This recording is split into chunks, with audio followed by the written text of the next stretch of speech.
So Nikola Jokic had another phenomenal season this year, as last year he won MVP, and this year, well, he was a top 3 MVP candidate all season long, as he averaged 27, 8, and 14 on 58, 34, and 81 splits. Not to mention, he improved defensively, and the guy, he achieved several milestones, and he broke several records. Nikola Jokic, he was phenomenal this year, and he was a top 3 MVP candidate pretty much all season long.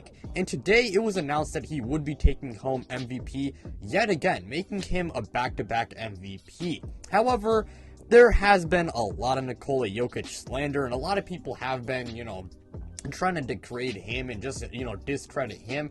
And as a Denver Nuggets fan and Nikola Jokic, a super fan, it really does hurt to see it, and I mean, it's really annoying to see it. So in today's video, I wanted to talk about Nikola Jokic and his greatness, and really just, kind of just fight back against some of the slander. So before this video does get started, please make sure to hit that like button if you enjoyed, as it really helps out the channel. And also, make sure to subscribe if you guys are new and you guys enjoy this type of content, so you don't miss out on any new videos like this. Plus, I'm trying to hit 1,000 subscribers, and once I reach my goal, I'm finally going to do a face reveal. But with that being said, let's go ahead and let's get this video started.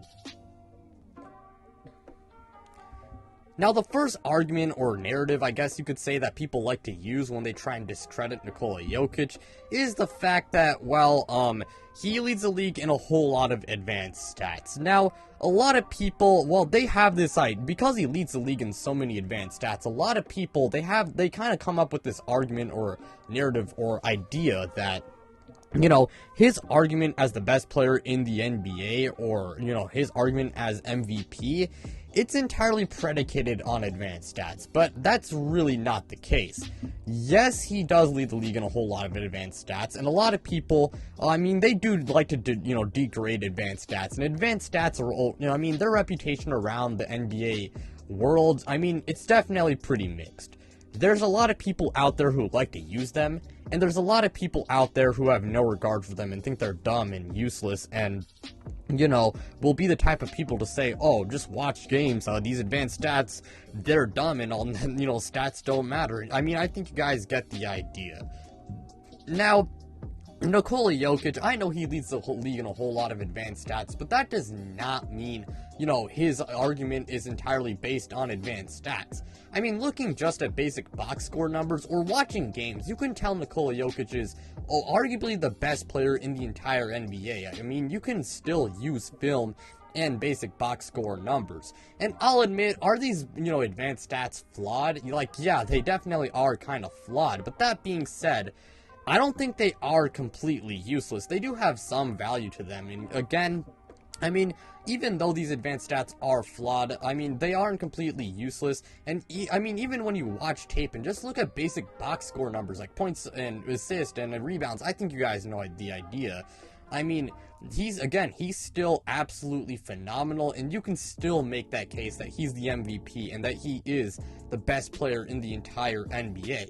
And something that I do find kind of hypocritical is that, guys like Nick Wright, they're gonna act like these advanced stats are horrible when they talk about Nikola Jokic. And Nick Wright, this guy is a notorious Nikola Jokic hater. But then when it's LeBron James versus Michael Jordan, all of a sudden advanced stats are great because, they help out LeBron James. And for those of you guys who don't know, well, Nick Wright, he's pretty much a LeBron James dick rider. And yes, I know that Nick Wright, he is basically a clout chaser, and I know it's, the entire purpose of his job is just to try and get clicks by saying dumbass shit on TV, but it's still dumb, and I still wanted to point that out.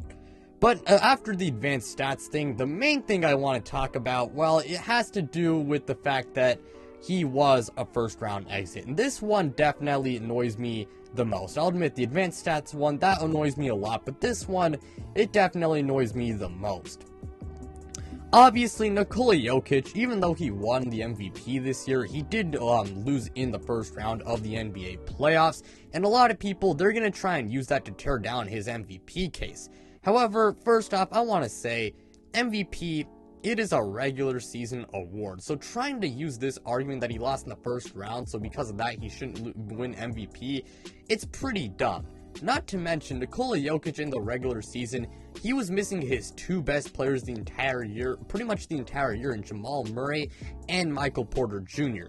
And despite the fact that he had a lackluster supporting cast, and despite that, he led his team to 48 wins in a top 6 seed in the Western Conference. In the Western Conference, it was definitely kind of tough. I know the East was also pretty tough, but the West, again, it was also really tough. In the Nuggets record, it was 3 games worse than both Milwaukee and Philadelphia. So, keep in mind, the Bucks and the 76ers, yeah, they definitely dealt with their issues. Like Philadelphia, they didn't have Harden for the entire first half of the year, and Ben Simmons, he was not playing. Yeah, I know Ben Simmons does have a lot of issues as a player, but at the same time, he is kind of valuable. And I'll admit, it's not like Philadelphia was an absolute powerhouse, before the Harden trade, and even after the Harden trade. It's not like this team was like the 2017 Warriors. But that being said, Embiid did have a better supporting cast than Nikola Jokic in the regular season. And as for the Milwaukee Bucks, I know they weren't necessarily the deepest team, and I know that they did deal with a lot of injury issues. At the same time, again, Giannis did have a better supporting cast than Nikola Jokic, and despite the fact that both of them did have better supporting cast, Nikola Jokic, again, he led the Nuggets, to a record that was just a little bit worse than both of those teams.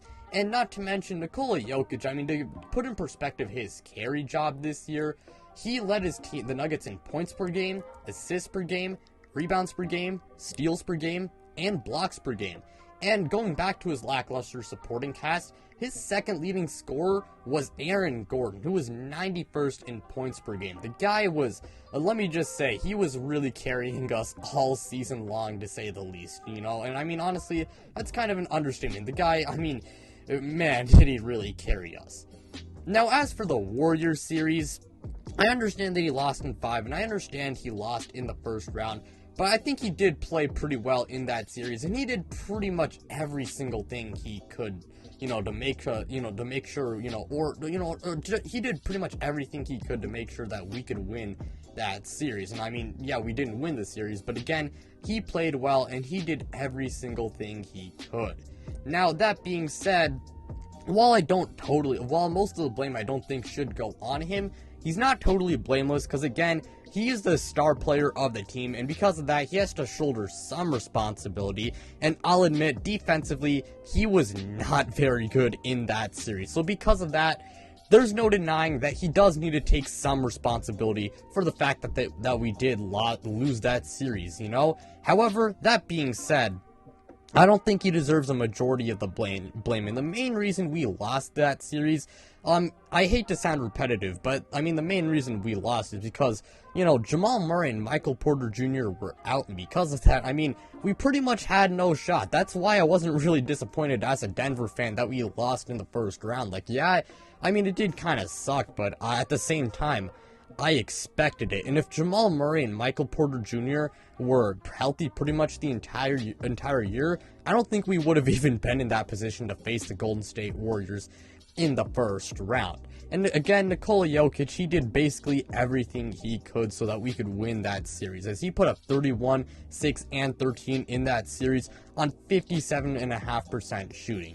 And again, I know defensively, he was not that good, but and while he does need to shoulder some blame, it's not like he should shoulder a majority of the blame. The majority of the blame should really just go on, the other guys, not playing well, and also, injuries. But that's basically all I gotta say, man. Nikola Jokic, I just kind of want the slander to stop. I understand if you thought Embiid or Giannis should have won MVP, but I just kind of hate to see, people just trying to try and tear down Nikola Jokic and try and use dumb arguments, to tear him down. But again, that's gonna do it for the video. Thank you guys so much for watching. Really means a lot to me.